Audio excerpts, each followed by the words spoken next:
that it's possible during your night or sleeping or dreaming that you got up and did anything to him? The most dreaded type of 911 call filtered into the Clinton Township, Michigan dispatch on the morning of January 11, 2010. A little boy had been found unresponsive in his family's bathtub. What first appeared to be an inconceivably tragic accident soon transformed into one of the most complex and confusing murder investigations. And even today, there remains questions. What really happened behind those closed doors that frigid winter morning? But no one's putting any blame on you. We just want to know what happened. It just, all of a sudden, I don't know what happened, but it just snapped. It was just 7:30 in the morning when police arrived at the apartment on Clinton Place. After knocking several times, a woman answered the door and silently let them in. Inside, the home was completely dark, save for a single light coming from the hallway bathroom, where a tragic scene was waiting for them.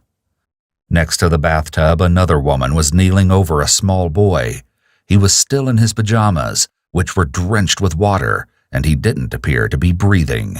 First responders took the boy into the living room and made every effort to resuscitate him, but were unsuccessful. In one final effort, they loaded him into an ambulance and rushed him to the hospital. Officers at the scene noted strange behavior, especially on the part of the older of the two women. She explained that she was the boy's mother, but was unable to give his full name or his birthday. The younger woman said she was the boy's aunt, but was also unable to provide definitive information. Maybe they were both in shock, or perhaps there was something else going on. The boy was eventually identified as 4-year-old D'Angelo Tobia and was being cared for by the two women that shared the apartment, his aunt, 25-year-old Terry Borgia, and his grandmother, 60-year-old Terry Borgia, not his mother as she had stated. Terry's older daughters, Vicky and Amelia, lived in the area with their children. Amelia and her husband Bashar frequently left their two sons in Terry's care, sometimes together and sometimes separately, which was the case on the weekend of January 9th. Amelia, trusting that D'Angelo was in good hands, never imagined that it would be the last time she'd see her son alive. Back at the hospital, medical professionals did all they could to save the 4-year-old. But tragically, D'Angelo Tobia was pronounced dead just 45 minutes after the initial 911 call. Tanina, who had followed her nephew to the hospital, was transported to the police station that afternoon to speak to detectives about what happened. Police reports state that she was never actually with her nephew while at the hospital. Both the police and D'Angelo's devastated family needed to make sense of what happened. The following interrogations have never been seen before. They've been analyzed by a qualified team, including a licensed professional counselor, a licensed clinical psychologist, a licensed attorney, and a former detective, former licensed polygraph examiner, and former hostage negotiation commander and instructor. I'm sorry for what happened. I'm sorry for your loss. No, It's horrible. It's just horrible. I'm just trying not to break down, and I was crying on the way here. Yeah, it is so hard. Absolutely. It's an interesting red flag that Tanina feels she has to let the detective know that she was crying on the way over. It seems like she wants to explain and excuse why she isn't crying now in front of him. A person who is truly emotional and in shock at the death of a family member, especially a child, wouldn't have to make such an obvious statement or feel the need to prove they cried earlier. I don't know what happened. That's the thing. I just woke up and all I seen was him floating in the tub. I didn't see anything before that. You said he was face up floating? He was face up. He was floating on his back, and I don't know anything. Prior to that? Prior to that, I don't. Right. I woke up, I was tossing and turning, I didn't hear any screaming, I didn't hear anything. Okay. So, and I think he drowned maybe an hour or so prior to waking up, okay. So I didn't hear anything. It's certainly noteworthy that Tanina gives a specific time when she thinks D'Angelo drowned, begging the question, how would she know this? Okay, you were probably fast asleep. I was fast asleep, yeah, Okay. but I mean, I would have woke up if I heard him screaming or if I Right. would have heard anything. According to the CDC, drowning is the leading cause of death for children ages 1 through 4. So, while unfortunate, an accidental drowning wouldn't be such a surprise to law enforcement. So can you kind of go over what happened yesterday, starting with when What I believe, Angelo got dropped off? yeah, What time did he get dropped off? He got dropped off actually Saturday. Okay. So he's been there a few days. Yeah, he was there a couple days, but I think that the floor is really wet in there. It's Mhm. really slippery. So I think he bumped his head because there is like abrasions, but I think he like slipped and fell in there. We'll hear more from Tanina later as she shares her fascinating insights on the case in an exclusive interview. But for now, she doesn't display a lot of shock despite this chilling revelation. Terry, for her part, was taken into custody at the scene and brought in for questioning earlier in the day. Okay, my name is Detective Lieutenant Mark Rubinski. Obviously, I work for the police department.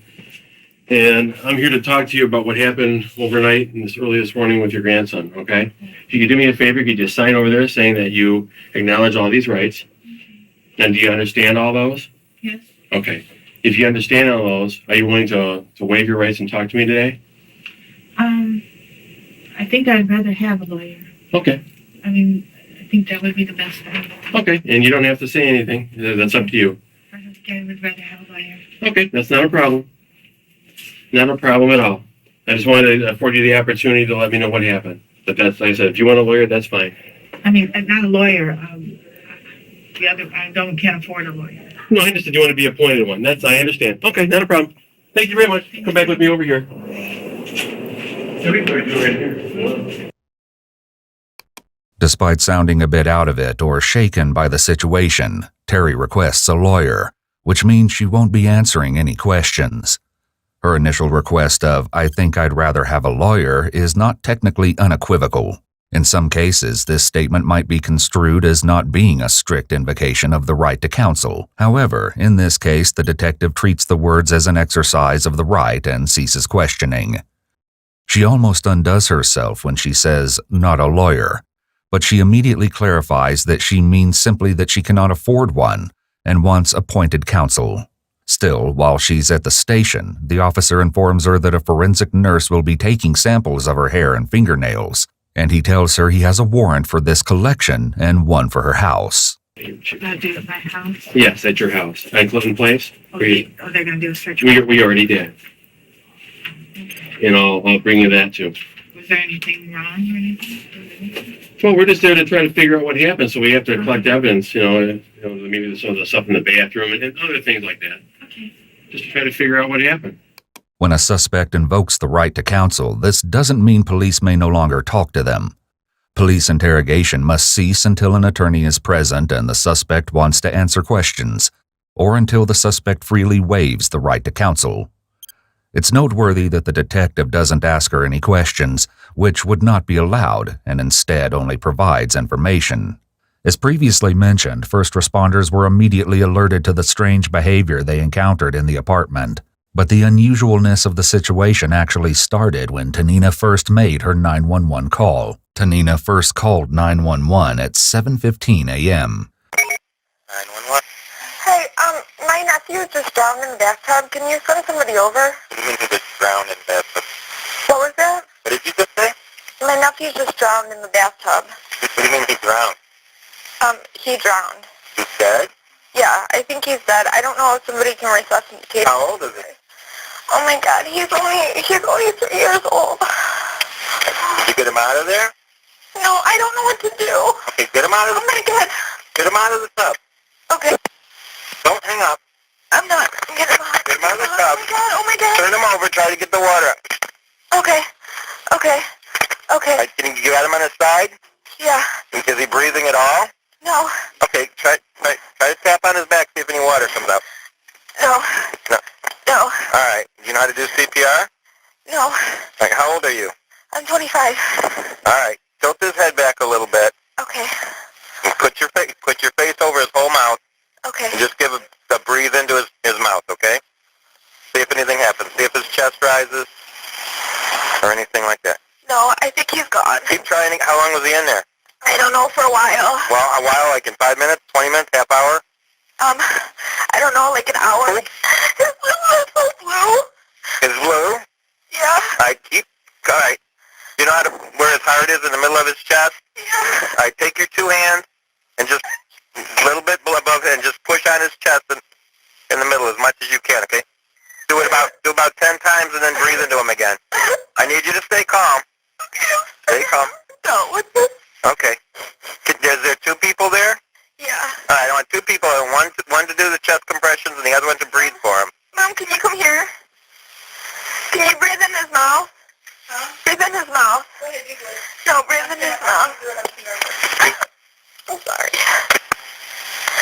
Come on, buddy. Come on, buddy. They're on the way. They'll be there very shortly, but you need to breathe for him till we get there. Where's your mom at? She's right here. Is she doing anything? No. Okay. How's he doing? He feels warm. He's warm? Okay, that's a good sign. Hi. What's going on? He drowned. Are the medical there? I don't know. I just woke up this morning. Is there an ambulance? Yeah. Okay, I'm sorry. All right, no, good job. You did good. Thank you. All right, bye-bye. When paramedics arrived at the house, Tanina was still on the phone with dispatch. Terry didn't open the door or turn on a light before being prompted to do so, and first responders felt it was a bit strange that Terry hadn't seemed prepared for their arrival. It was also noted that neither Terry nor Tanina appeared to have wet clothing, even though they had removed D'Angelo from the bathtub. So can I go back? I don't know. Last night, what time did you go to bed? I went to bed at 10:30. Okay. And where was your mom and D'Angelo at that point? They were sleeping on the couch. Okay. And were they just sleeping? Were they watching TV? They were just watching TV. Okay. Tanina's first answer follows a long What time did you go to bed? I went to bed at 10:30. indicating that she needs a bit of time to think of her answer. Note in about 30 seconds when she pauses again. And where was your mom and D'Angelo at that point? They were sleeping on the couch. This wouldn't be as significant except that with her second answer, Tanina interrupts the detective to say they were watching TV. And were they just sleeping? Were they watching TV? They were just watching TV. Okay. This is generally a red flag behavior, and detectives are going to want to know why she feels pressure to get that out. While Terry is being held, her oldest daughter Vicky, Tanina's sister, comes to visit her. Their other sister, Amelia, is D'Angelo's mother. Vicky not only tries to assist her mother while she's in jail, but also attempts to get some information from her about what really happened. Hi, Mom. I love you. I don't think so anymore. Yeah, I love you. Mom, okay, listen. I'm so sorry. It's okay. Okay, what happened, Mom? I'm going to give you a lawyer. I don't understand. You don't understand what happened? No. I just don't understand. Are you okay? Are you okay? Okay. It's terrible. You didn't do it. I don't know what happened. Don't say nothing. Okay. I don't understand anything. I don't get it. Okay, you don't get it. I don't either. Okay? I love him so much. I know you do. I love him. He's like Toy Story. I know. A little Toy Story, and he's so gentle. I don't know. He just looks like a little doll. I don't know. Just wondering. I'm always so confused. Okay, I know you're confused. I know you're confused. I'm on top of it. I'm very confused on everything. I'm just worrying so much about so many things. And I just think it took a toll on me. I called you. I said, Vicky, I said, I'm not doing so good right now. And you turned around and you said, oh, I know. I didn't. And I go, I know, but I'm trying to tell you I'm having a hard time. What is the hard time? Everything. What happened? And there's just so many bills and everything. It's overwhelming. Okay, what does that have to do with D'Angelo? I don't know. Okay, what happened with D'Angelo? Does Tonina know what happened? No. No? You just woke up this morning? What did you tell the police? I don't know. So that was the last time you really saw them, and then you went to bed. Did you hear any noises throughout the No, night? I didn't hear any noises. I didn't hear any noises in the morning. Okay. So, I didn't hear anything at all. okay. So you woke up at what time? I woke up at 7 Okay. this morning, 7 o'clock. Yeah. Okay, and what happened then? I walked into the bathroom and he was floating on top. And he was just floating on the water. And he had his pants on still. And he had a shirt. You have a bathroom in your bedroom in there, so why would you get up and go in the other bathroom? Did somebody say something to you, direct you to do that? My mom was, Tonina, are you up? And I'm like, yeah, I'm up. And I walked out of my bathroom and I just walked down the hall. And Where was your mom at this point? she was just pacing back and forth, like she really didn't know what she was doing. Pacing where? In the living room, the kitchen, the hallway, her bedroom? She was pacing in the kitchen. Okay. And she didn't say, hey, D'Angelo's in the bathtub, call 911? No, she did. She told me to call 911. Why would she do that? Maybe she was in shock. Or Okay, and where was she at when she told you this? In the kitchen still? Yeah. Okay. So she's in the kitchen kind of pacing back and forth, kind of... Yeah, maybe she didn't, like she didn't know what she was doing. Okay. I think she was in a state of... How had she been acting recently? She's been acting a little different. She went through a huge depression after my dad died. When did he pass away? He passed away 5 years ago. Okay. But I think it's finally sunk in. And Okay. She's showing some signs of anxiety, such as itching her nose and rubbing the back of her neck. It's also odd that she's kept so many layers of clothing on. She's dressed for winter, but the officer doesn't seem to be as bundled. Anxiety can pull the blood away from your extremities, so it can make you feel quite cold, which might explain why she feels the need to be bundled up. I think it's been really hard for her to pay for everything and do everything. I think the bills have loaded up on her. Okay. And, she's been under a lot of stress. She's a very good woman. Very wonderful mom. Mhm. I mean... How'd she get along with you and with your sisters? She gets along with everybody. She worries about everybody. She calls us every minute. Like, Okay. she's just an, regular, normal mother. Gotcha. Gotcha. Tonina abruptly shifts from attempting to make character references for her mother by saying she's a good woman and mom to a regular, normal mother. This change brings up some questions about what Tonina really thinks about her mom. Her rapid verbal slippage seems to indicate that she quickly realizes that saying Terry is a great woman and mom will be found as a lie, or at the very least, something that could be challenged, so she has to downplay it quickly in the same breath. If she did it over a period of time, it might seem more normal, but this is in the same sentence. Does your mom normally give D'Angelo baths? And if so, what time does he normally give them to him? She normally gives him a bath. Is it normally at 6 in the morning or 5 in the morning?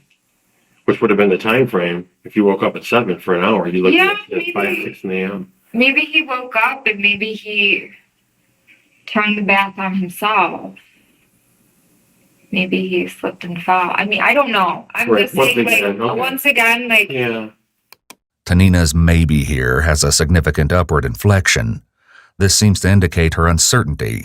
She might truly not know the answer, or she's searching for an explanation. The officer isn't doing a great job with his question so far, because he's asking multiple things at once and not letting her answer before moving forward. He should ask one question at a time and leave them more open-ended. Tonina seems to be throwing out a lot of options here. This is similar to what we see when guilty individuals throw out a lot of alternatives for detectives to look at, to keep them searching in different areas and looking at people besides themselves. Anything to take the focus off of what actually happened. As well, typically we would expect to see Tonina be horrified and demanding answers to explain what happened to her nephew. I don't know what happened because I didn't hear her and I didn't hear Right. him. And all I did was wake up and see him floating Okay. on top of everything. And Perhaps Tonina is being truthful here. Of course, one also has to consider that she might have been awoken by sounds of screaming and thrashing coming from the bathroom, and arose to see what was happening. The floors are really slippery in there, so I Mhm. don't know if he might have just slipped and hurt himself. I mean, I don't know what happened. I don't know. I was just in a Okay. state of shock, and I tried to get him out of the tub and resuscitate him. Absolutely. In actuality, Tanina had to be told by dispatch to take D'Angelo out of the tub. And What was your mom doing all this time when you were doing CPR? I think she was just watching me, and she was kind of pacing still. I think she was just in disbelief. I think she was just in another world. Like, she didn't know what happened or what Do you went on. remember asking her to help you with CPR? Yeah. Do you remember what her response was to that? I don't think she could do it. Okay. I think she was just, it was something tragic, you know, like Mhm. she just couldn't bear to do it. Sometimes people aren't Sure. really strong enough. You know what I mean? Like, I mean, holy shit, I don't even know how I could even Yeah. get down and, You did. you know. You managed to do it. I managed You to did do very it. well. I listened to the tape. Really? Yeah, I listened to the 911 tape. Thank you. Yeah. It seems strange that Tanina would be apparently flattered by the detective's compliment that she did a good job administering CPR. Despite the alleged attempt to save D'Angelo's life, the little boy passed away. Yet she is happy to have received the praise. For somebody who didn't know really CPR, the way you listened to the dispatch and what you did, sounded like you did everything you possibly could. I tried so hard. Yeah.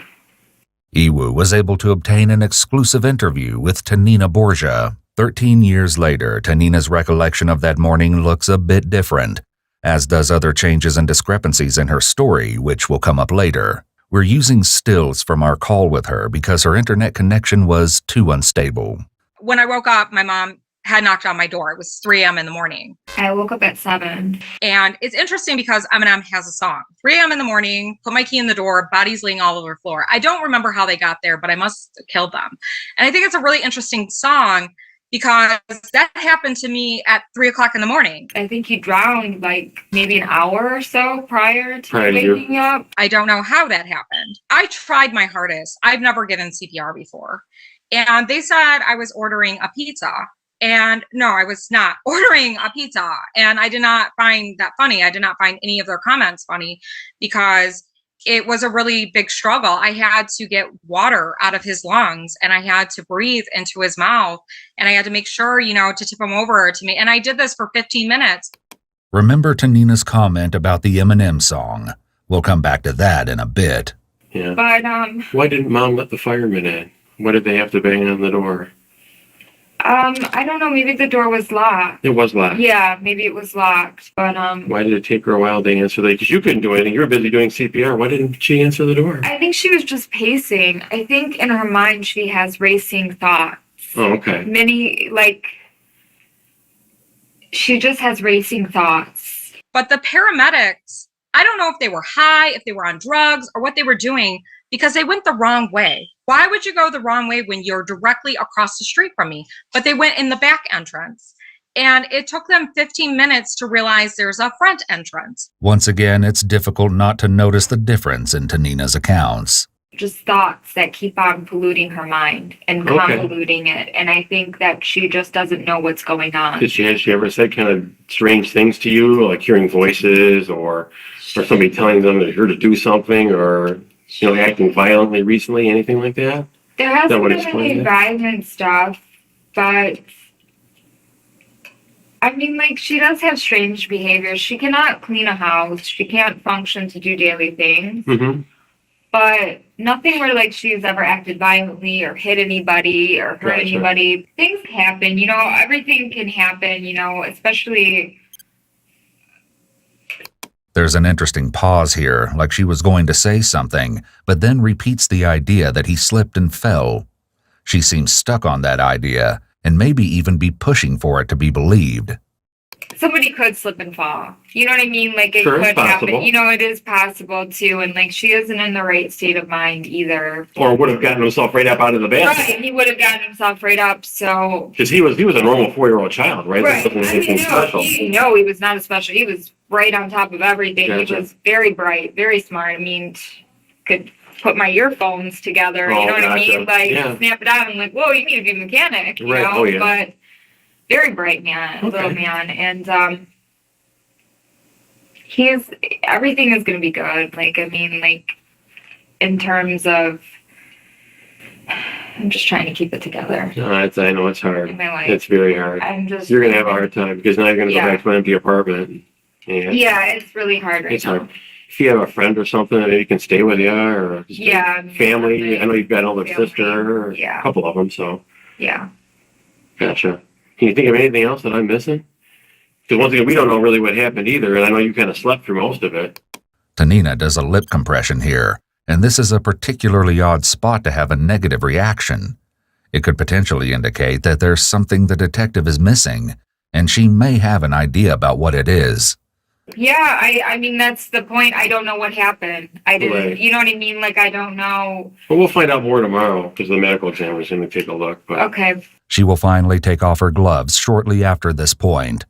This would be a good opportunity for the detective to get a closer look at her hands and see if there are any signs of injuries that could have resulted from a struggle.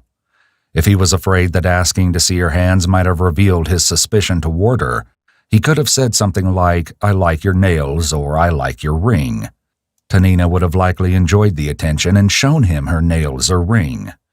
However, he won't take advantage of this opportunity. Isn't it a felony or something? No, you haven't been charged of anything. You didn't do anything. I mean, where's everything gonna go? Okay, well, that's not gonna happen. Is that what you want to happen? I mean, what do you want to do, Mom? I want to come home. Okay, I want you to come home too. I want to come home. And just go on. I don't want none of this to happen. In between their discussions about Terry's finances, finding an attorney, and what to do with the apartment, Terry gives little glimpses into the morning D'Angelo died. And you're gonna face prison charges. So you better figure out what's going on. What happened? I want to go home, Vicky. Mom, D'Angelo is dead. D'Angelo is dead, Mom. Dead. Why? Why is my nephew and your grandchild dead? Why? I don't know. He's dead, Mom. It sounds like Vicky may be trying to shock her mom into saying something, but Terry seems markedly unwell mentally. She sounds confused and lost, which could be a trauma response or some significant mental health issue. We went to the hospital and looked at D'Angelo dead today. Oh, my God. Dead.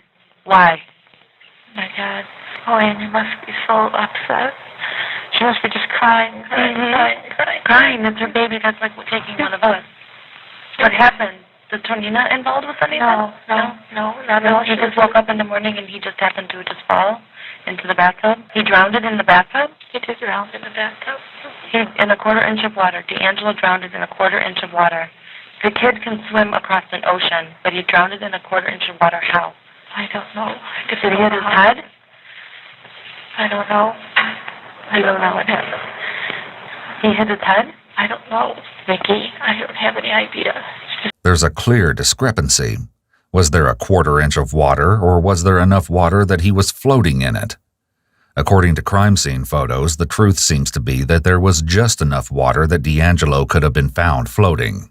And you woke up to him like that? Mom, I'm out of my mind. I can't even cry. I can't scream. I can't sleep. I can't walk. I can't eat. I don't know what the hell is going on. I don't stay here anymore. I don't. It's the worst place in the world. I was here for a week. Trust me. I know. I don't want you in here. You're my mother. You're Terry Borgia. Oh, my God. What are you doing? I don't know. They're so terrible here. They're so mean and so terrible and everything. It's just awful in here. Oh, my God. Oh, my God. I think it's a dream. I'm dreaming. And what did he say about me? He says you're the nicest lady in the world and you wouldn't hurt a fly. That's what he does. Thank God there was Haiti going on, the earthquake of Haiti, because there's nothing in there about you. Thank God there was Haiti going on. This is a particularly troubling comment. It shows how focused they are on themselves. While what has happened is horrible, it's hard to imagine not feeling any empathy for those in Haiti just because it's keeping your family out of the front pages. But how is Amy? Amy is, I don't know, Mom. She's trying, Mom, let's just not talk about Amy, okay? please. I'd rather not talk about Amy, okay? Just, Amy's not mad. Amy's not upset. Amy is just coping, okay? Okay? So, just, you know what I'm saying? Let's not talk about Amy, okay? She's not raging. She's not mad. She's just coping, okay? And she loves you, okay?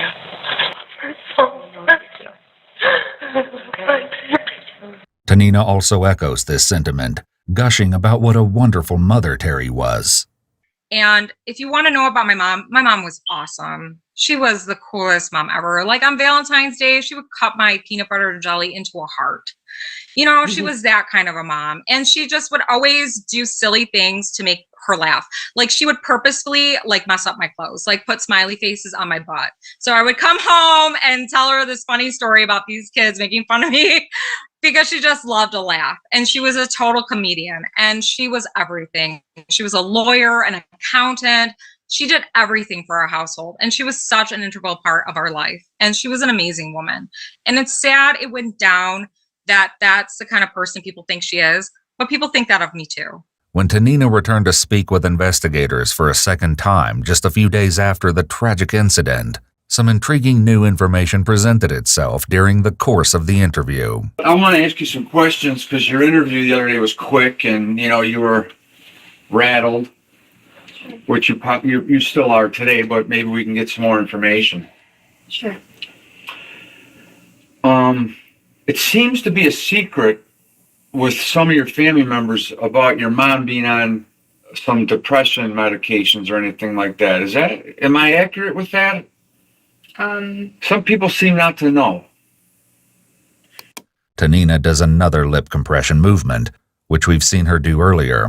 She doesn't appear to like that he's bringing this up. Are you okay? I mean, Nana, I haven't been okay for a long time. But just things.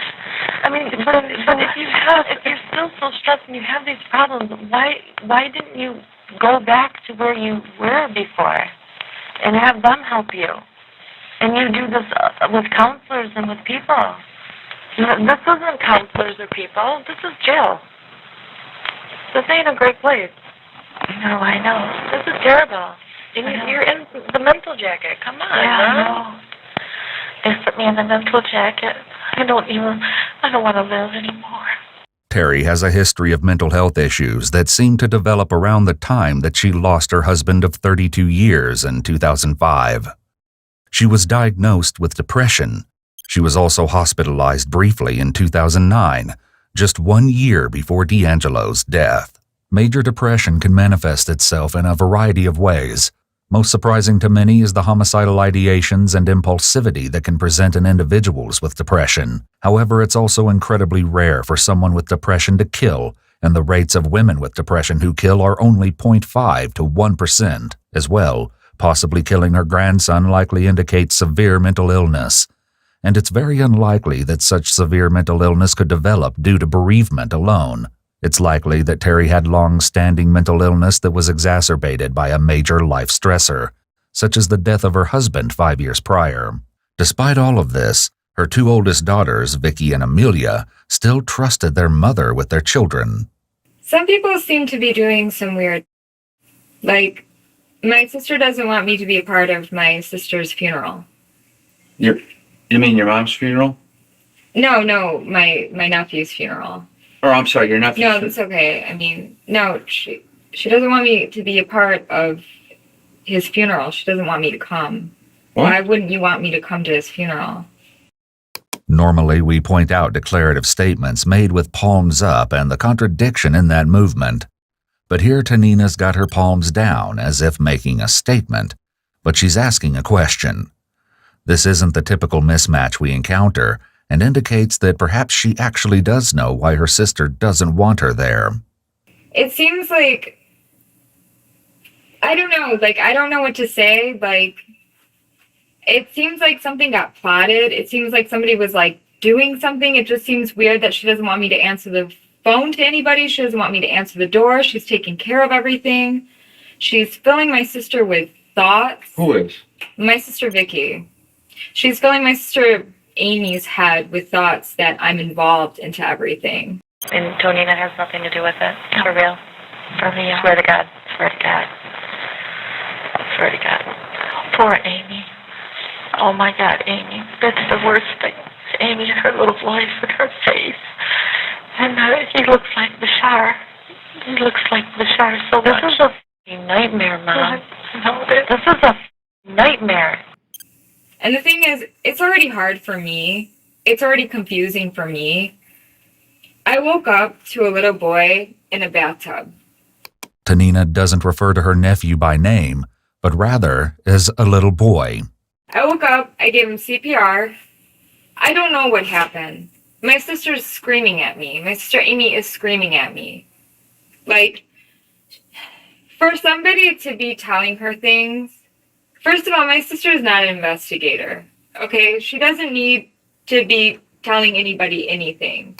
Despite what Tanina has just stated, it's only natural that her sister would be asking questions as a result of the horrific incident. Tanina should be asking questions as well. She doesn't even need to be involved into it. I just feel like I'm endangerment. Like, I just feel like I don't want to be around her. I think she's just playing secret, mind, weird games. I don't like that. Tanina makes a pushing away gesture here, which matches up with her words. She's trying to distance herself verbally and non-verbally from her sister's behavior. Well, first of all, you have to understand everybody's going to act a lot differently right now than they would 3 days ago. Right, but why wouldn't you want me to come to the funeral? Well, there's probably, if you want to look at it from my point of view, not even from a cop's point of view, Right. they're probably wondering Mm-hmm. how a little boy could get drowned, probably struggled, and you didn't hear anything. Because I'm sure there had to have been some noise or a racket. They're probably wondering about that. That's what I would think if I was them. I swear, I woke up to him. I didn't hear a racket. Well, I want to start right from when he came to the house until we're sitting here today. Okay. We'll take our time. Is that coffee okay? Oh, yeah, it's fine. All right. When did D'Angelo come to your house? Was he found on Sunday or Monday? Monday. Monday. He came Saturday. Is that a normal routine to come on that day, or did he just show up? Usually they just show up. Sometimes it's D'Angelo, sometimes it's... Is his brother? Yes. Okay. How old? 2. Okay. So they take turns coming over? Yeah. Do they ever come over at the same time? Spend the nights over together? I feel like somebody's trying to think that I was sleepwalking. Tanina completely fails to answer the detective's question and changes the focus of the conversation to a whole new topic. The detective had to have taken note of this. Oh, no one said that. And You know what I mean? Like, I'm the one investigating it now, and I don't think that. No, I just feel like I feel like, you know, sometimes your mind just rattles off into something else, and your mind starts to just think that, was I sleepwalking? You know what I mean? Was I?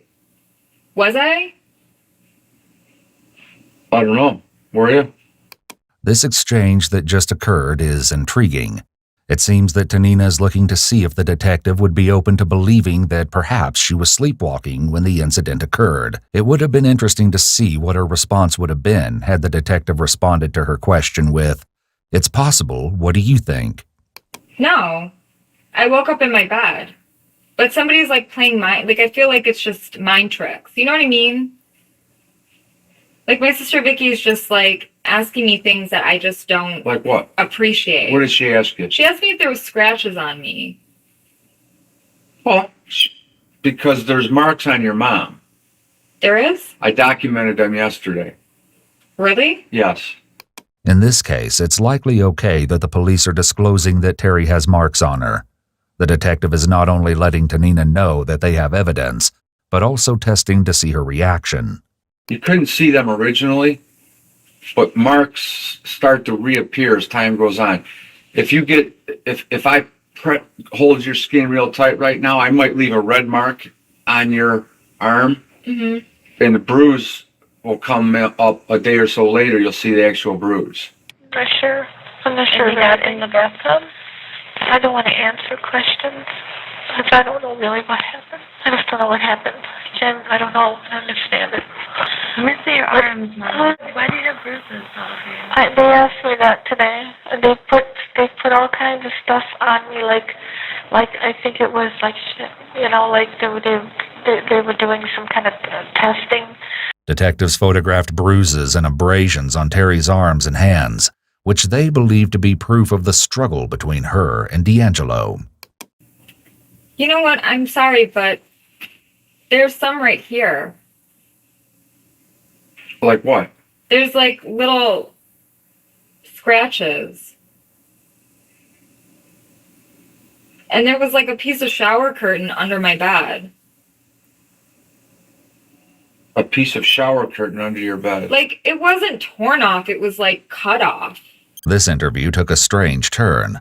Not only does she display some odd behavior such as mouth covering and nose rubbing after the mention of the cut shower curtain under her bed, Tanina may be trying to paint herself as a victim here. This may be an attempt to try and distance herself from being viewed as a suspect. It seems like she's implying that someone was trying to frame her. Is it still there? Yeah. We'll go back to your house, and I want to see that, if you don't mind. No, that's fine. Now, these marks on your leg, explain them to me. They're just like little... Maybe I'm just freaking out. I don't know. I just feel like... How do you feel? You woke up to your sister's nephew dead, and everybody thinks that you're a part of this. You know what I mean? Well, But I'm not a part of it. I And haven't it's had just anybody like- tell me that they think you're a part of it. I've talked to quite a few people the last couple of days. So if they're telling you something different, it's different than what I'm hearing, or else you're thinking it. In addition to Tanina's odd interview, Vicky's jail visits with her mother during those first few critical days were also very interesting. It appears that Terry was preoccupied with thoughts of Tanina rather than her grandson or even her own well-being. Oh, I have so many questions. How's Tornado doing? She's okay, Mom. But she's also in her own will. I know. Okay. And, you know, Tonina, I'm going to tell you straight out, I don't know so much about this girl, Mom. She's really in her own world, and she's really weird. And she tried, like, knocking down my door, and she tried beating me up and everything, Mom. Why? Because she doesn't want nobody to be around her. She's all upset, Vicky, please. I know. Let her go. I am. She's just a baby. She's only 25. You have to take care of her. That's the thing you cannot, which you do. She's home right now. There is nothing in there. Yeah, she's eating. She's fine. You're worried about that right now? You're worried about Tonina right now. No, I'm worried. I think you should worry about yourself, not Tonina eating. I don't think it matters right now. She's fine. She was straightening her hair today. She's perfectly fine, believe me. Where will Tonina go? I'm so worried about her. She can't, you know, if you have a home, she'll have to come stay with you if there's anything that happens, you know that. Any way of talking to my daughter, the little one? We don't have facilities for that right now. But when you get transferred over to the Macomb County Jail, I'll probably be able to make phone calls from there. Okay, We're pretty much geared to house men here. okay. That's kind of the way it's set up, so we don't have that ability right now. Which daughter did you want to talk to? You've got a couple. Yeah, the little one, Tonina. That's the one that you live with, right? Mhm. Okay. Because she's trying to be a dress designer, so that's why all the clothes and things are in there, but Yeah, we saw the mannequin with the clothes and stuff on it. It looks like she had some clothes elsewhere. Looks like she's actually pretty good at it. she's not good at it. She's really good at it. I mean, she makes even up her. She can probably do evening gowns and formal dresses. That's kind of what it looked like. No, she. Does she do costumes too? Like Yeah, there's some kind of that's it, feather yeah. stuff, and there's all kind of things. Well, you know, I don't. I go. I mean, she's turned that room into like a circus. Yeah, it's you the know, age. you know. It's the age. she puts those feathers up there, the big mask, and she had her a mannequin she made into. It looks like a Mardi Gras type Well, thing. yeah, she's like a skeleton and that, but she put her cards, for the people inside. Yeah. I'm very proud of her. Yeah, I would be too. She's be very successful and very talented.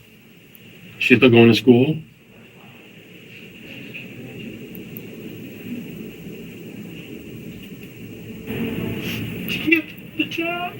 It's harder than this academy. And a lot of times with that kind of job, you got to go to New York or California. It's hard in Michigan. There was a book under my bed that I had to return to the library. And what kind of book was it? It's a Barbie book.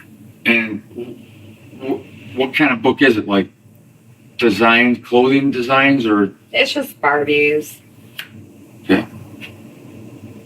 you read? I want to probably work for Mattel. Okay. I designed some Barbie. I'm an artist, so when you walk into my room, you'll probably be scared. But I've heard it's quite different. Oh, okay. Yeah, it's. I guess that's the way to put it. Yeah. Where'd you go to school at? Formal school. Formal? Like an art school, or did you? I went to IDT. Why is it really bad?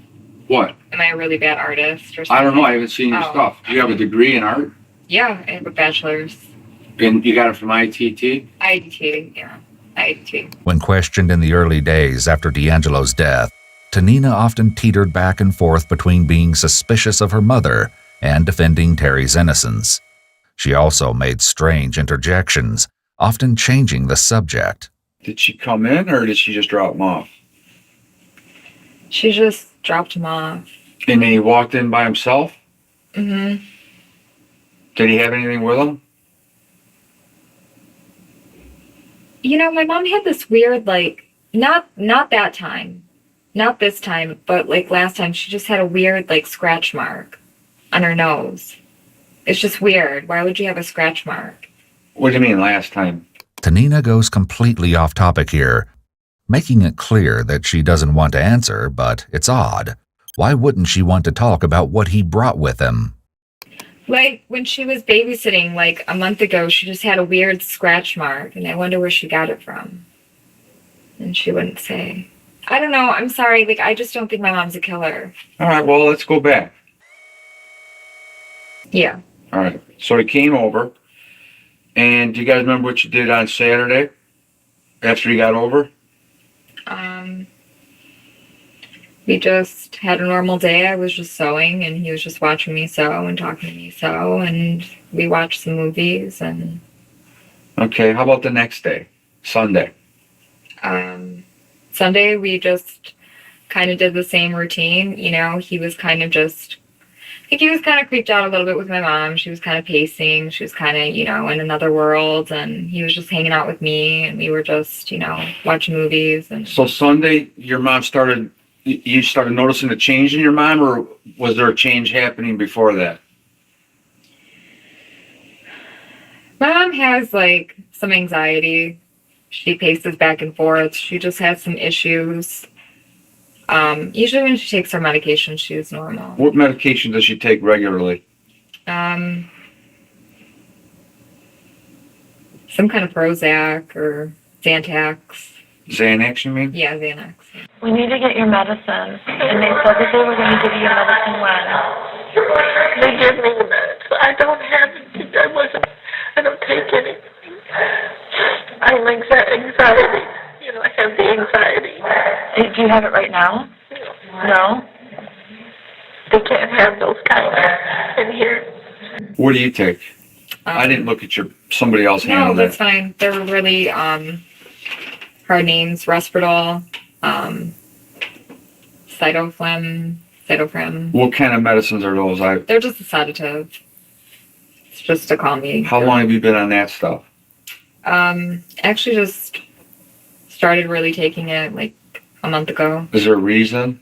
Something going on? No, I just, I've been actually taking it for a year, but, no, I just feel better. I feel more relaxed. Now, Tanina's hand motions don't quite match up with her words. There seems to be a bit of a delay and a mismatch. She clearly has discomfort talking about her mental health issues. This could be related to the stigma associated with mental health issues, or could be something more. Risperdal is an antipsychotic used for schizophrenia and bipolar disorder typically. It can also be used to moderate aggression. Though it can have a sedative effect, it treats a far more significant concern than sleep. Citalopram or Celix is an SSRI depressant, not a sedative.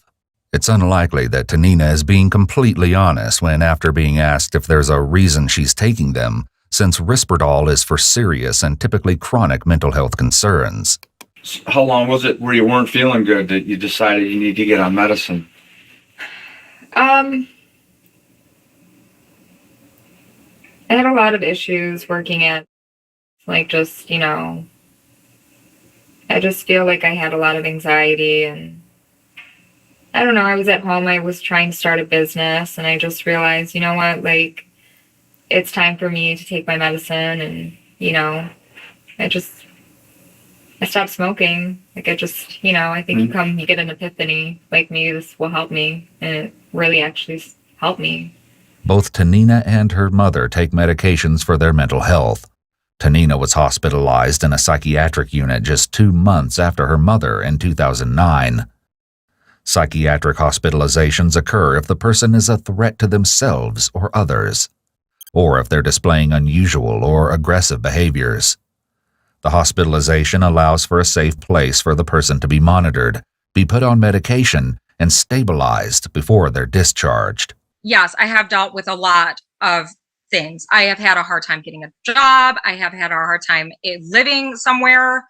People treat me terribly, and I'm an innocent person. I'm a good person. And with what I deal with is just absolutely unacceptable. And, I have to deal a lot with mental health, and I have to deal a lot with CPS. And I've dealt with things like going to a psychologist with my baby, and she asked me if I wanted to kill my baby. And I was like, no. And I was so insulted. And I've had people say, I'm like, I want a house with a basement. Oh, so you can chop bodies up? And I'm like, wow, what do people really think about me? I was given a hallucinogen without my knowledge, and it messed me up for years. I hallucinated. I had all these problems. I had to go to the mental hospital, but I didn't know I was on it. What time would you usually get home at night? Sometimes 3 o'clock in the morning. Okay. Would your mom be up when you got home waiting for you, or would she in bed? She'd be sleeping. Okay. But there would be days where she wouldn't be sleeping. It just seems like my mom had a lot on her shoulders. I don't know. I just feel like I don't know why she did it. Contrary to Tanina's claim that Terry would sometimes be asleep when she'd arrive home in the very early morning hours, their upstairs neighbors reported to police that they often heard arguing when Tanina arrived home from work.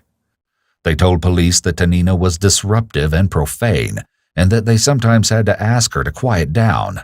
In one instance, the neighbors heard Tanina screaming, banging, and slamming doors. The neighbor asked Tanina to please lower her voice, to which Tanina responded with, "You," and shouted to the man to suck her. Well, let's keep going. Sunday, your mom's pacing around. Mm-hmm. Had she been doing this the previous days, or did it intensify? There have been many mentions of Terry's pacing. This is a behavior typical of individuals with psychosis. However, this kind of agitation can also appear with people who have Alzheimer's. Well, let's stay with Sunday. Your mom's pacing around. He's worried. He's a 4-year-old. He's a perceptive 4-year-old. Mm-hmm. I just feel like everything's screwed up in life. Well, I'm sorry, like, my mom's in prison, like, my nephew's dead, like, I have an apartment where a little boy died in. Once again, Tanina has failed to refer to D'Angelo by name. He's simply a little boy. The detective could have put some pressure on Tanina here by reminding her that he wasn't just a little boy, but was her nephew, D'Angelo, and he was murdered. Perhaps he could have even thrown in, "Maybe you did it," to see how she would have reacted. And I always feel like he's with me. Pardon me? I just feel like he's with me, like his spirit. Well, it is. He loved you. He loved Grandma. His spirit is with you. So you went to bed. What's the next thing you remember about going to bed? Genuinely strong emotions usually take a moment to fade. They don't just switch off. However, it's important to note that some mood disorders can make certain individuals' emotions alter and change easily, which may explain this shift. I just went to bed. I just was sound asleep. How was your sleep? I was just dreaming. Do you remember what you're dreaming about? Mm-hmm. What? Buying clothes, buying glasses. Buying glasses? Yeah. Buckets. Buckets of what? I don't know. It was like my high school reunion, and we were like in a roller coaster bucket, like just trying to like move from this square to that square, back to that. I don't know. It's weird. Good. But you said you had a good sleep? Yeah, I was out cold. I usually don't wake up till like 3 o'clock in the morning. I mean, like 3 o'clock in the afternoon. Oh, because you go Yeah. to bed late. Yeah, like I'm really out cold. Were you out cold this night? Yeah, but the weird part about it is that I woke up at 7:30. I never wake up at 7:30. I don't wake up till like 11 or 12, usually when I go to bed early.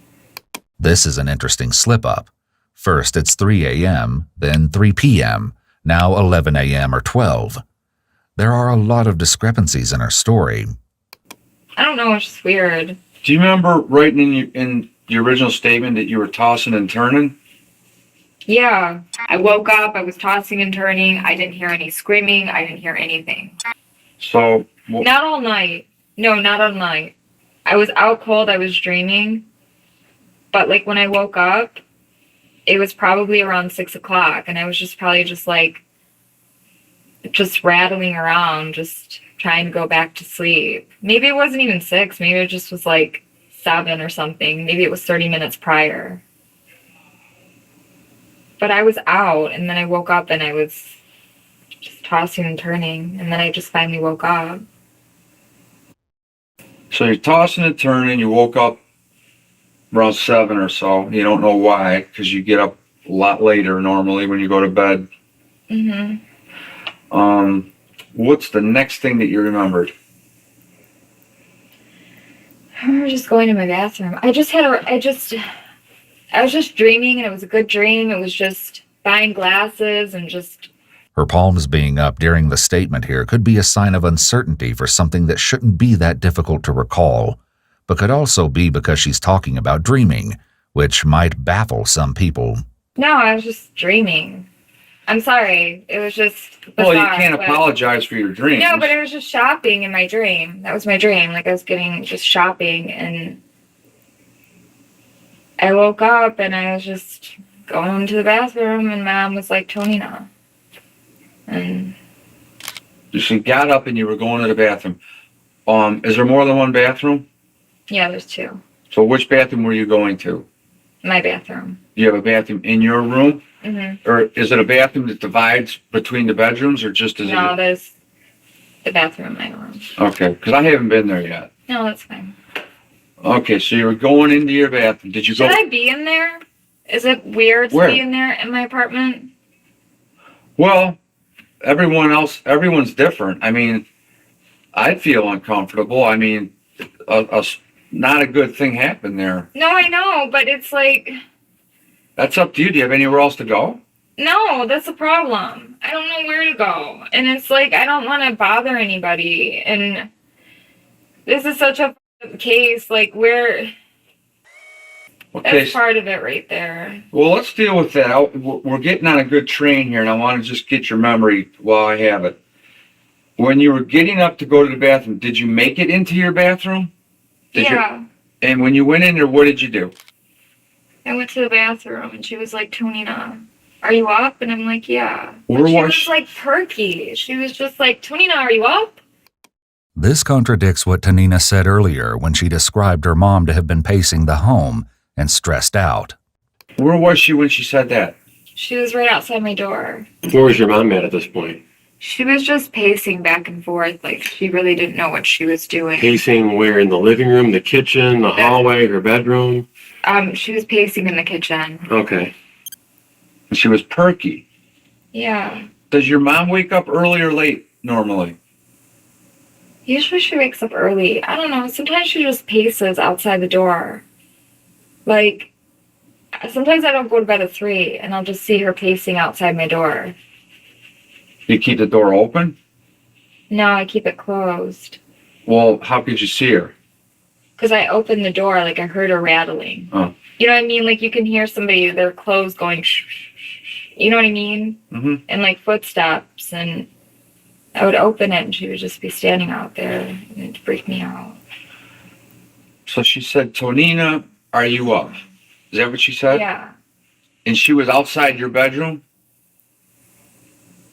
Yeah. No, she was outside my bathroom door. Okay, so My she had bathroom's inside. so she had to come into your bedroom. Yeah. I just feel like, I'm sorry, I just feel like if I just would have woken up earlier, maybe I could have saved his life. You know what I'm saying? This is why I blame myself. This is why I blame myself. If I would have woken up and given him CPR an hour before, maybe I could have saved him. Maybe I could have got that water out. This is what I'm dealing with. Like, I just feel like, Everyone's gonna feel some guilt. Everyone's gonna feel Why? guilt for taking them there. why? Like, I thought he was coming back to life. Like, I was trying to pump it back in. Like, I thought he was coming back. I felt warmth. I just feel like Well, this is the hardest thing. Like, I totally need counseling. There's a long pause here, followed by deflection.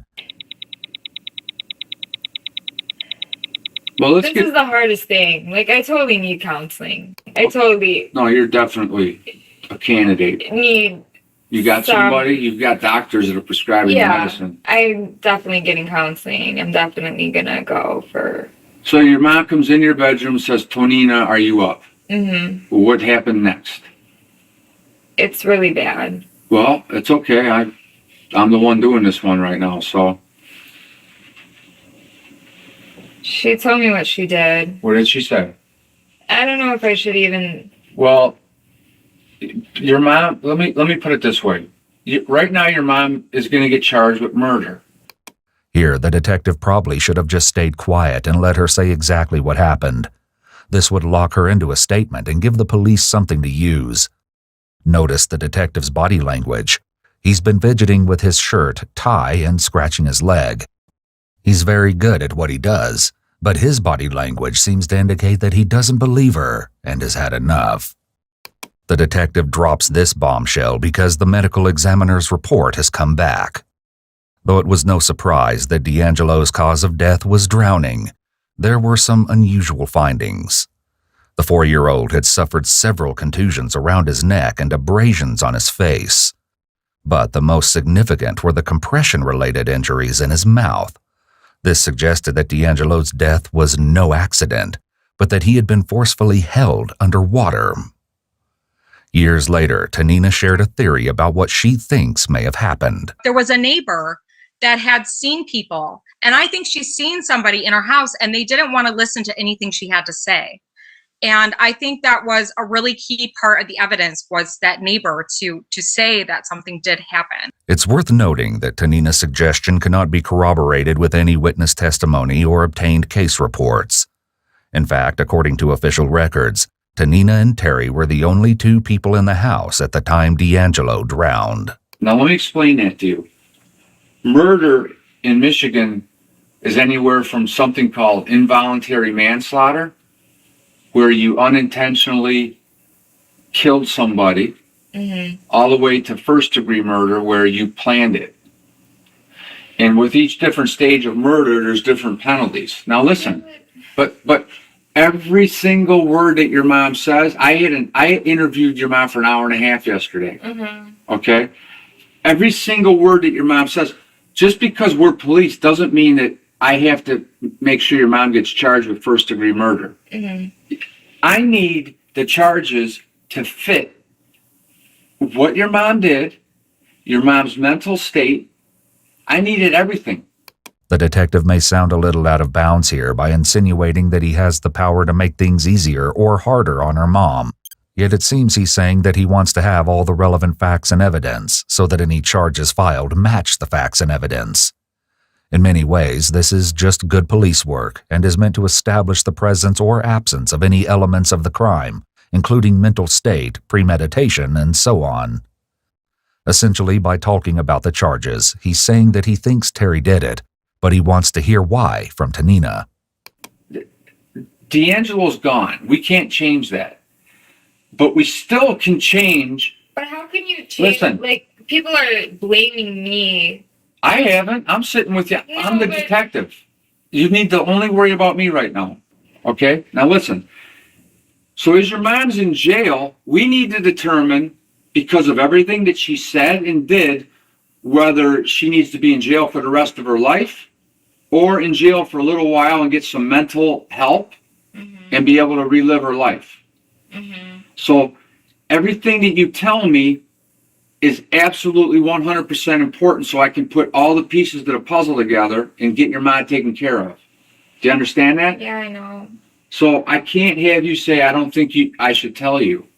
Your mom already told me, but she's forgetting some things. She was just disoriented. Like, she was just... You said she told you what she did.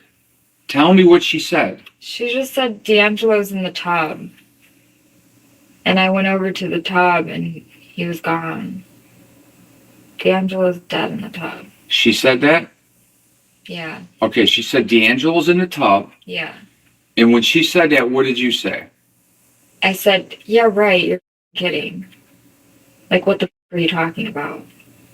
But if she would have just said D'Angelo's in the tub, couldn't she have just meant originally that he was taking a bath or something? No, she said that D'Angelo's dead in the tub.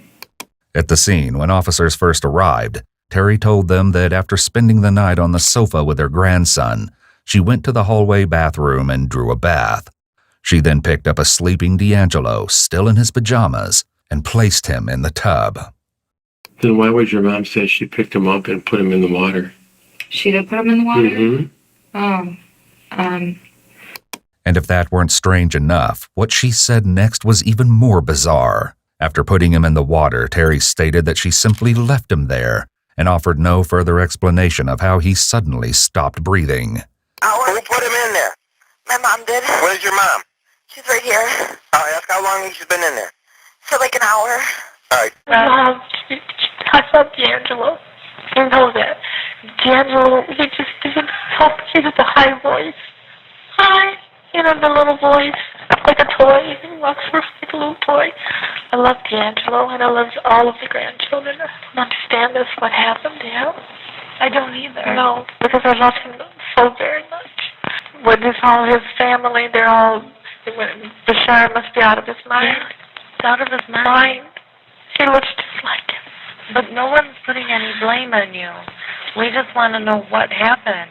It just, all of a sudden, I don't know what happened, but it just snapped.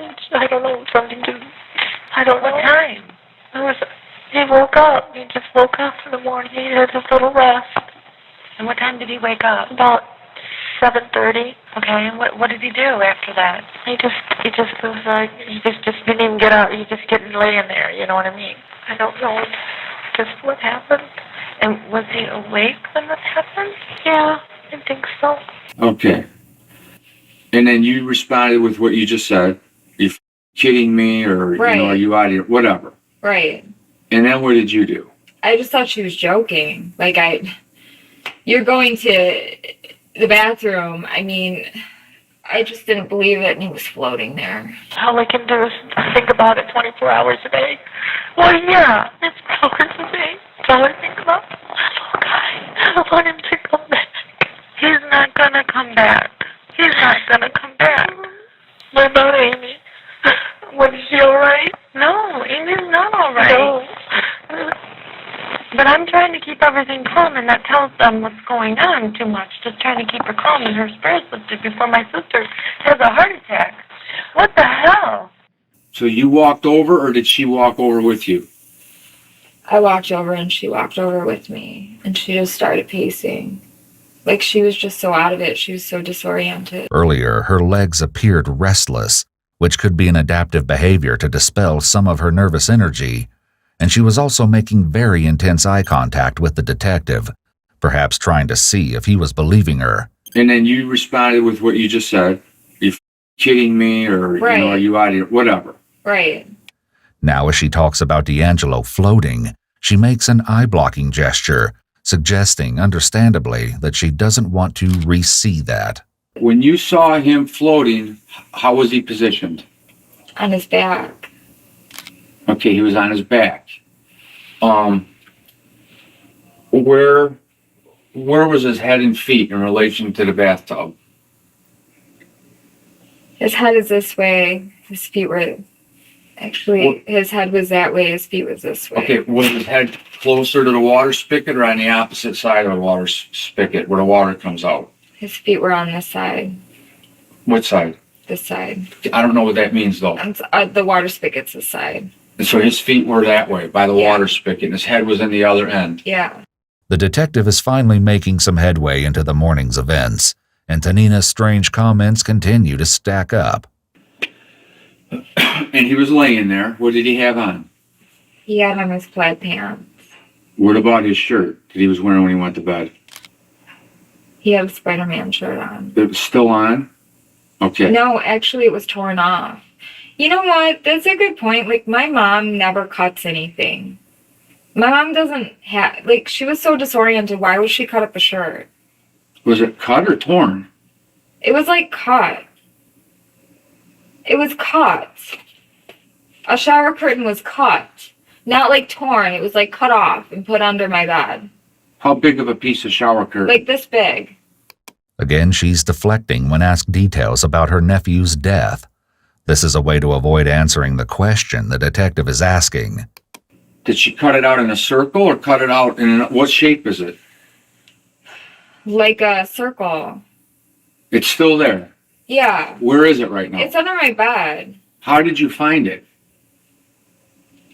I was looking for something. What were you looking for? Maybe jewelry, something. Maybe I was just looking for something under my bed. All right, well, let's stick right now with you finding D'Angelo in the tub. He's floating with his feet. Actually, you know what? There was a Barbie book under my bed. Okay, well, let's get... No, that's fine. We'll get to that. I want to just keep on the train we're on. Once again, Tanina tries to deflect and seems to be trying to set up a story that somebody else was involved. She mentions again the presence of the shower curtain under her bed, but then is vague when answering a simple question about how she found it. She hesitates when telling the detective why she was searching under her bed. It's a simple question to a very specific act, yet she can't answer it directly and then changes her answer. There are major red flags here, but we shouldn't be too surprised at this point, because Tanina has been hesitant and often vague in her responses all along. She's made most of her statements with her palms up, showing signs of uncertainty and with upward inflections. Very little time has passed since the incident, so these things should stand out in her mind. His feet are closer to the water spigot and his head's over here. He's floating. His shirt is cut, you said. Mm-hmm. How was it cut? It was just like cut off and just cut like in strands. I don't know, it's weird. Why would somebody just cut strands? Like, why would somebody just sit there and just cut a shirt? I'm sorry, I just think it's so strange. Does your mom keep scissors? No, my mom hates to cut. You use scissors. I use scissors. Do you have a lot of pair of scissors in your house? Yeah, I have tons of scissors. Did you find any that were out of place? No, I don't think so. I didn't even pay attention. Tanina does an interesting lip compression before she says she has scissors. Her statements are all over the place. First, the strange comment that her mom hates to cut, followed by I don't think so and I didn't pay attention when talking about any scissors being out of place. It's like she's trying to create an alibi for her mom while also not casting too many suspicions on herself. And she said he's in the tub. Mm-hmm. Okay. Then what happened?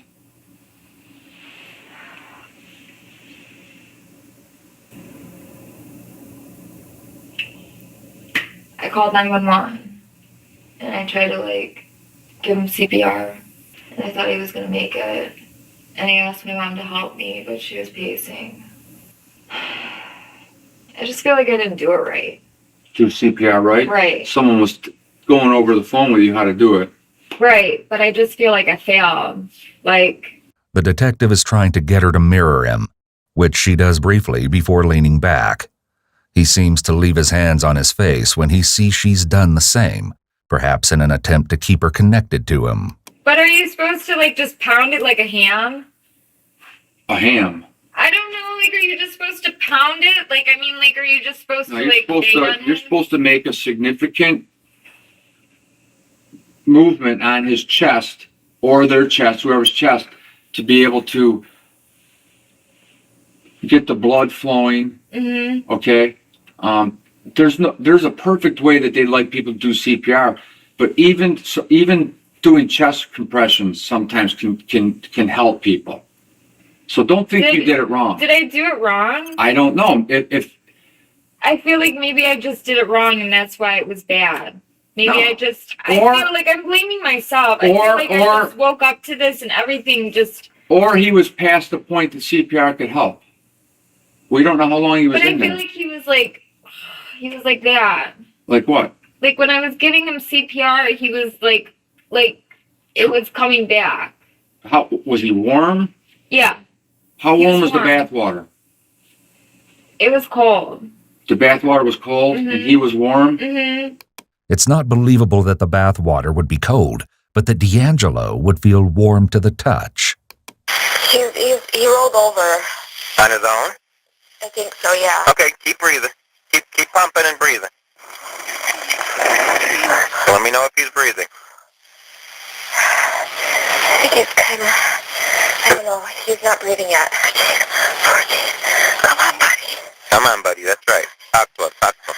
All right, give him some deep breath. You're doing fine. You're doing fine. Don't lose it now. You're working for him. Okay. Ambulance will be there very soon. Okay, I'm getting him back. Yes, you are. Let's go. Let's do it.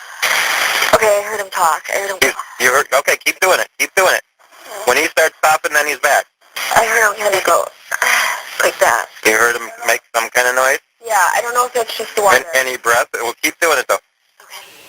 Who got him out of the tub? I did. How did you carry him? I carried him up, and I set him down. On the floor next to the Mhm. tub? Mm-hmm.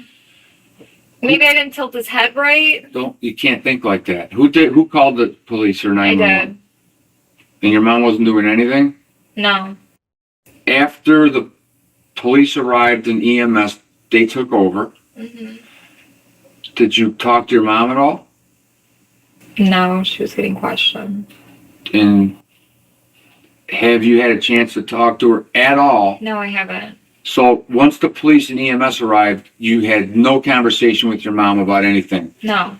The last thing she said to you was he's in the tub. Mm-hmm. And when he was in the tub and you first saw him, did you say anything to her? I told her to help me. Okay. Did you ask what happened? How did he get in here? What's going on? Did you ask anything like that? I don't remember. I think so. I think I was just concerned about getting his life back. I think I was just concerned. I just thought this was... I didn't know what to think. What do you do? Well, is the shower curtain still in that bathroom? Yeah. Is it missing a piece? Mm-mm. Well, the piece of shower curtain you found under your bed, where did that come from?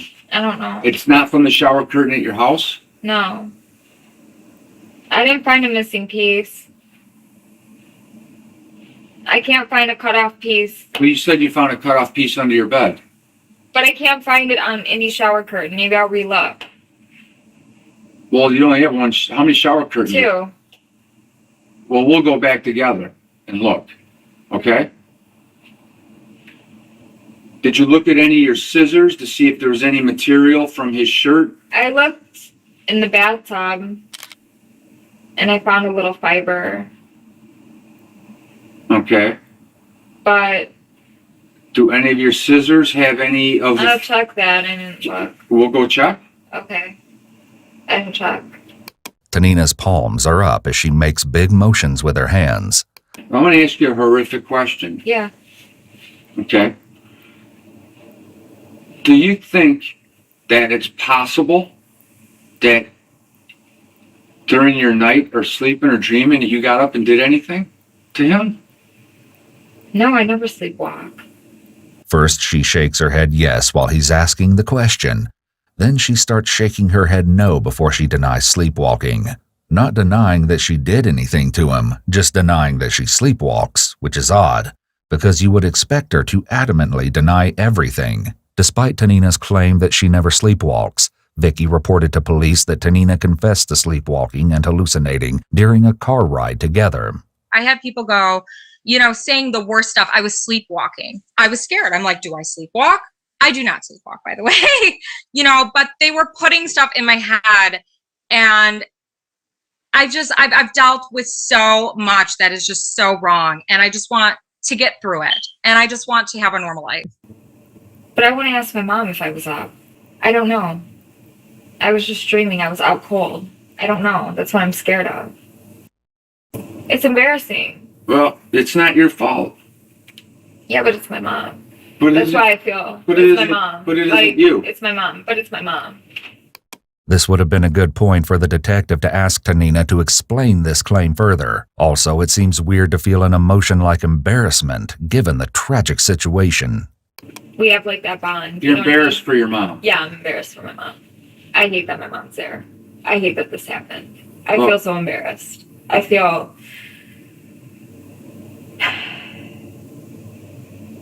That's what it is. It's just, I feel so... It's your mom. How do you deal with it? I don't know. A sweet little woman. You know what I mean? Doesn't make sense to us. Why she would snap. She told me she snapped over money and shit like that. Doesn't make any sense. Detectives tried to question Terry one more time while in jail. After initially being confused about whether or not the detective speaking to her was actually her lawyer, Terry said, "I did not plan this. It was an accident. I didn't plan it." She repeated this sentiment multiple times and followed it by stating, "I don't really remember what happened." Though it took some time and prompting from the detective, Terry eventually stated he didn't fight or anything, but that, "I don't remember what happened with D'Angelo in the bathroom. My mind is like, I don't feel like I remember everything that happened to him. It was like it just happened." However, Terry made the incriminating statement that she, quote, "did snap. I just had so many pressures, having no money, no place, there's so many things." However, she didn't make an outright confession to drowning D'Angelo. Towards the end of the interview, and one of the few clear statements she made, Terry was adamant that no one killed him. Still, the vague claim that she snapped was further reinforced by the recorded conversations Terry was having with her daughter, Vicky. I don't know what happened to him. I just snapped. I think it just was just too many things bothering me. Did you know he died? Did you know? Yes, I think so, yeah. Yeah, you did know. I always thought. And Tonina tried to resuscitate him? Yeah. And was he coming back? No. No. No. So he had been dead in the water for a while? No. Maybe it's like 2 minutes. And how did he get in there? I don't know. You snapped? You just snapped? You just snapped? This is a f***ing nightmare. What the f***? Oh my God. I mean, things happen and people screw up and drink and drive and do things like that, but not this. I love you. You're my mother. I will always love you and always be there for you. I love you with all my heart. Thank you. I do love you. Always know I will be there for you, no matter what. I love you. You will always be my mother. I'll never hate you or nothing. I always will love you. And I will help you with the best I can. I need you to stay strong. I know you do, and the kids love you too. I love the kids. Nobody does it. when they find this out, They're the not whole gonna- world will not like me. Okay, well, that's not, no. The world knows who you are. You're a good mother. You're a good person. Okay? I wouldn't be sitting here right now if I didn't love you. Thank you.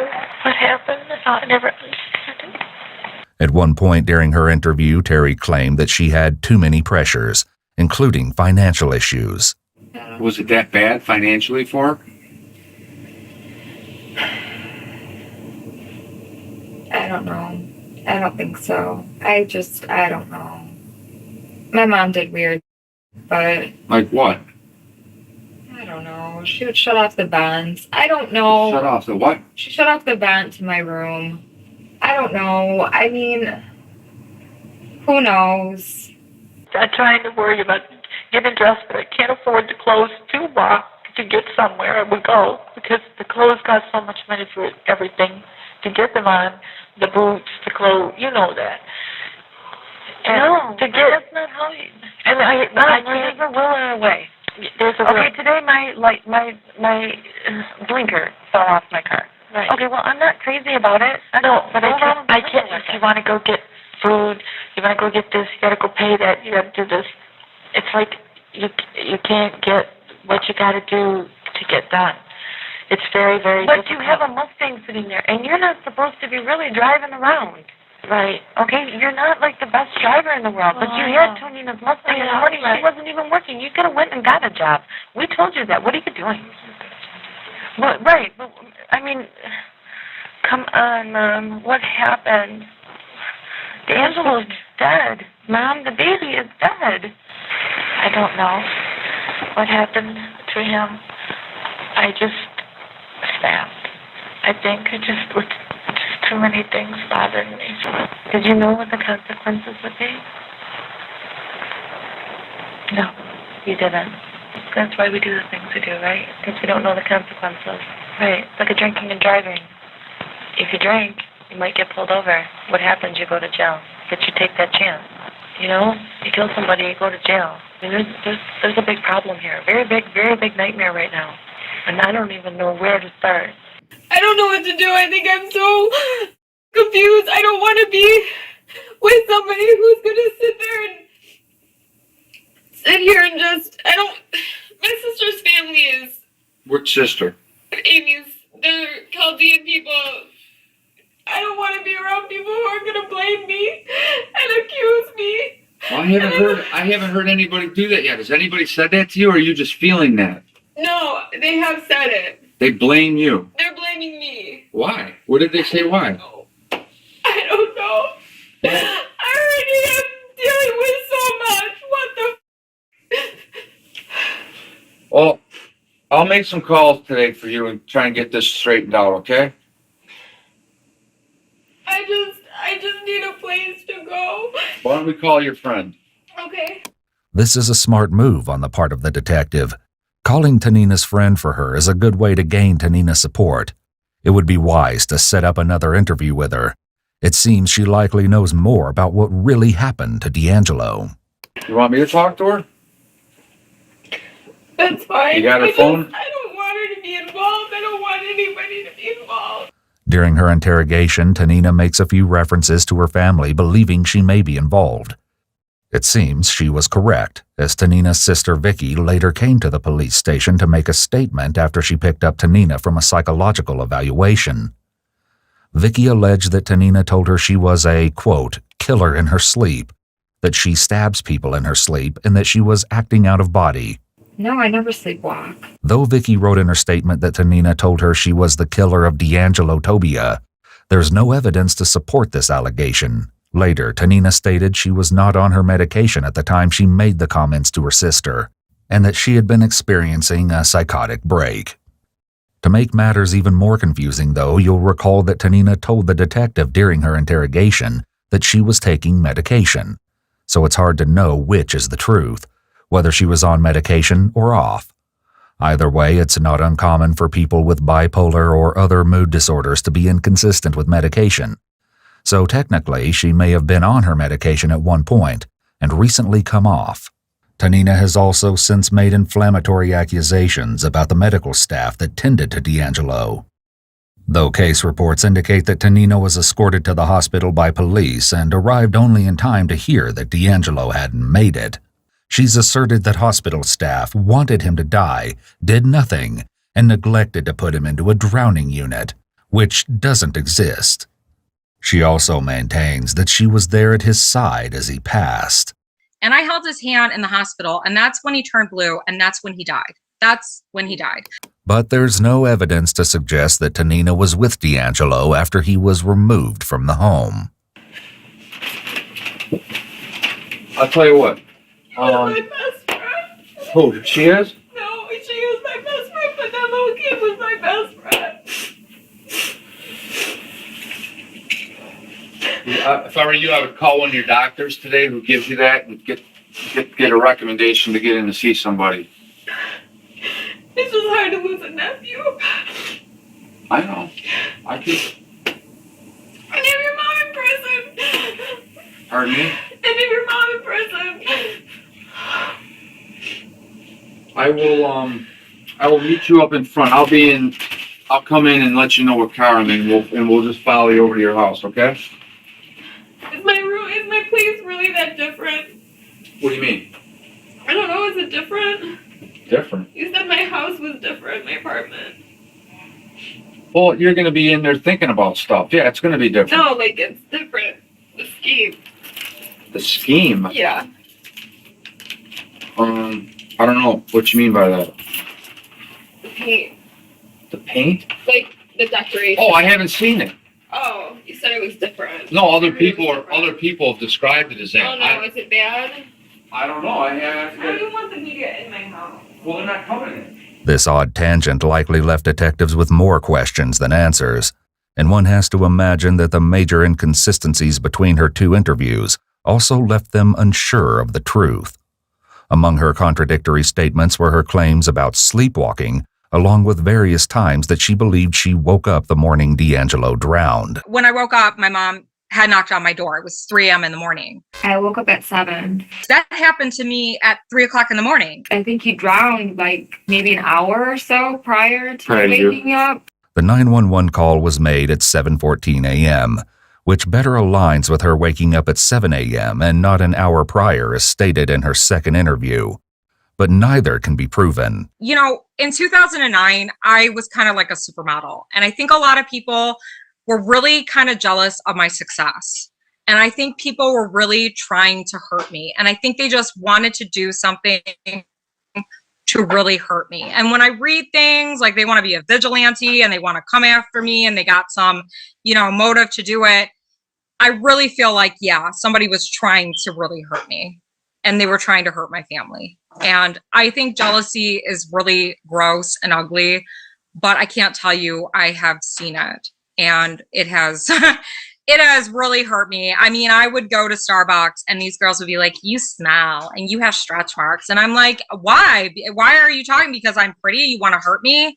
And I've just dealt a lot with people really trying to put me down and hurt my feelings. And I'm tired of feeling like garbage. I'm not garbage. I'm a good person. I'm worth it. Terry was officially charged with first-degree felony murder in the drowning death of her grandson, D'Angelo. Everything came to a head when the case went to court. The 911 call itself was also a major point of contention for both the prosecution and defense teams. His blue? Yeah. All right. You know where his heart is in the middle of his chest? Yeah. All right, take your two hands and just a little bit above it and just push on his chest and in the middle as much as you can, okay? Do about 10 times and then breathe into him again. I need you to stay calm. Stay calm. No. Okay. Is there two people there? Yeah. All right, I want two people, and one to do the chest compressions and the other one to breathe for him. Mom, can you come here? Can you breathe in his mouth? Breathe in his mouth. No, breathe in his mouth.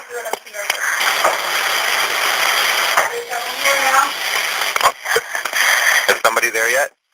No, not yet. Okay, I thought I heard a voice. Oh, it's my mom. Okay. 2, 3, 4. 5.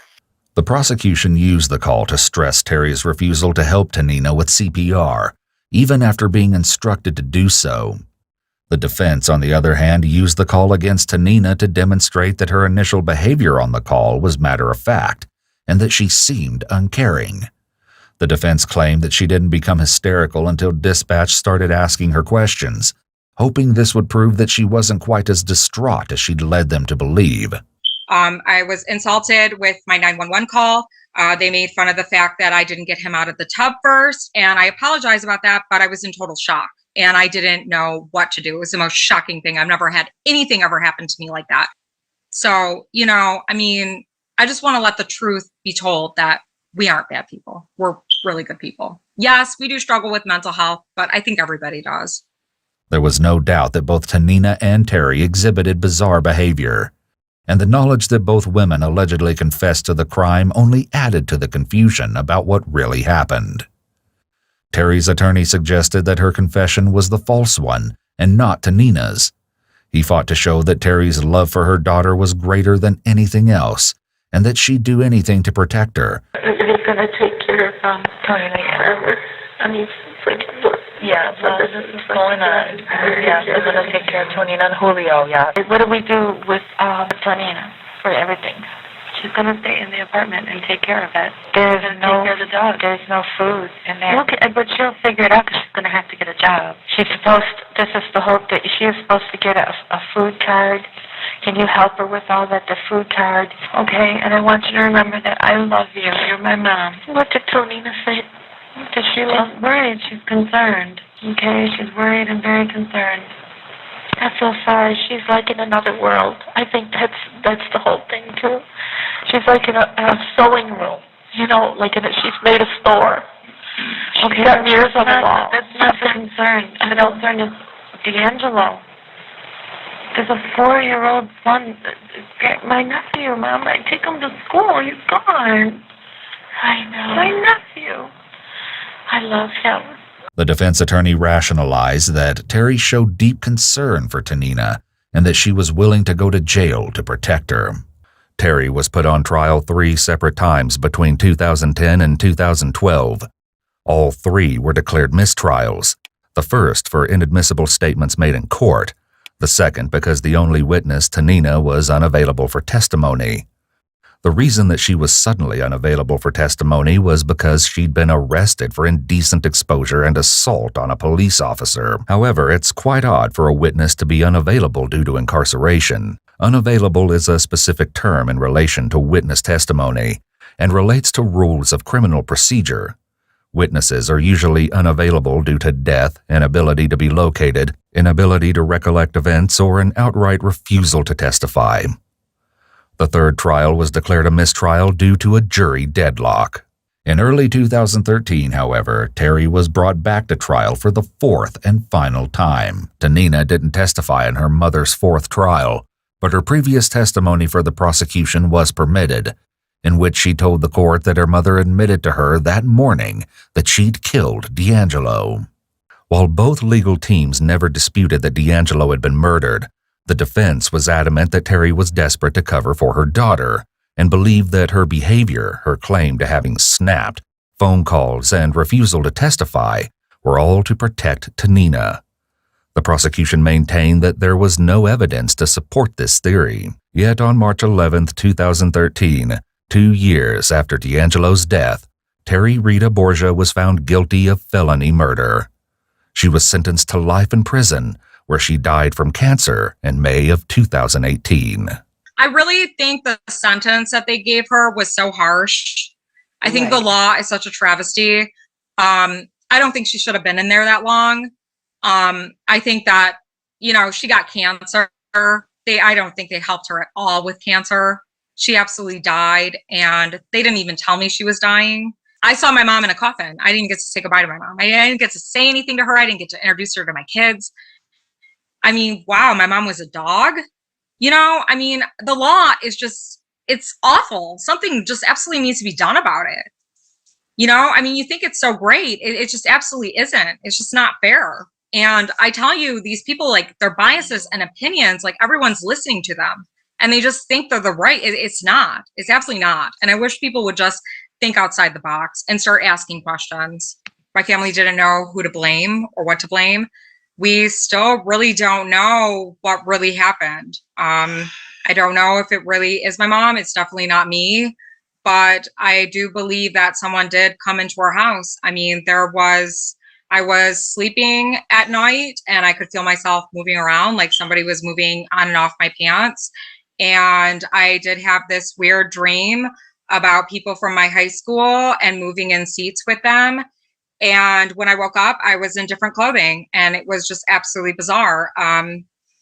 It's interesting because I was picked apart and I was insulted on everything that I did. When we asked her directly what she remembers about her nephew, Tanina had this to say. I remember a little bit about him, and it's only because I had to work so hard. My dad passed away at 20 years old, so I had to work 2 jobs. So I never got to really spend like that much time with him. I never got to spend like birthday parties, and I only saw him once in a while because I had bills and I went to college and I had to pay student loans. I had to pay a car payment. I had so much that I was just always working. And my sisters were really mad that I couldn't spend time, but I was like 26 and I had to support myself. And, I've been supporting myself on my own for a long time. And with Mark, he helps me, but it's been a huge struggle. The conflicting details she gives may be indicative of deception or simply a safeguard put up by her own mind. Memories can be untrustworthy, especially regarding trauma. Individuals can believe things that could not have happened, yet the memories are incredibly distinct. Finally, there's the matter of the odd reference to Eminem's song 3 a.m. A look at the lyrics reveals something rather eerie, but we'll let you decide. When I woke up, my mom had knocked on my door. It was 3 a.m. in the morning. And it's interesting because Eminem has a song, 3 a.m. in the morning, put my key in the door, bodies laying all over the floor. I don't remember how they got there, but I must have killed them. And I think it's a really interesting song because that happened to me at 3 o'clock in the morning. I don't know how that happened. Some of the lyrics read, "Pushed him into the stinking tub, cut him up into pieces, and just when I went to drink his blood, I thought I ought to drink his bathwater. That ought to be fun." We reached out to Tanina to clarify some of the seemingly conflicting statements she made, but we haven't heard back. It's important to note, however, that Tanina has never been charged for D'Angelo Tobia's murder.